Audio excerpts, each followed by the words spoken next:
অনেকেই বলছেন এইসব মিছিল করে কি হবে, প্রতিবাদ করে কি হবে, ধর্ষণ কি আটকানো যাবে? তাদেরকে বলছি, আপনারা তো কিছুই করবেন না, ঘরে বসে বসে লেকচার দেবেন, অথচ বলবেন কিছুই হবে না, কিছুই হবে না। আপনারা কিছু করছেন না, আমাদের তো কিছু করতে দিন। আমাদের মনোবলটা কেন ভেঙে দিচ্ছেন? কিছুই হবে না, কিছুই হবে না করে। সতীদাহ প্রথা এত বছর, এত যুগ ধরে চলেছিল, তারপরেও কিন্তু সেই প্রথা বন্ধ করা হয়েছিল। আজ কিন্তু সতীদাহ প্রথা কোথাও নেই।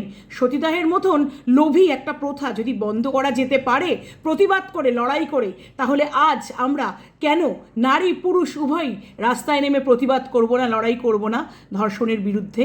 এসব করে কি আদৌ কিছু হবে? এইসব মনোবল ভেঙে দেওয়ার মতন কথাবার্তা না বলে ঘরে মুখটা বন্ধ করে চুপ করে থাকুন। আমরা এগোচ্ছি, আমরা প্রতিবাদ করছি। সমাজে পরিবর্তন আগেও এসেছে প্রতিবাদের মাধ্যমে, লড়াইয়ের মাধ্যমে, আবারও আসবে। সেই আশা আমরা অন্তত রাখি। আপনারা নাই রাখতে পারেন, কিন্তু আমাদের মনোবল আপনারা ভেঙে দিতে পারেন না।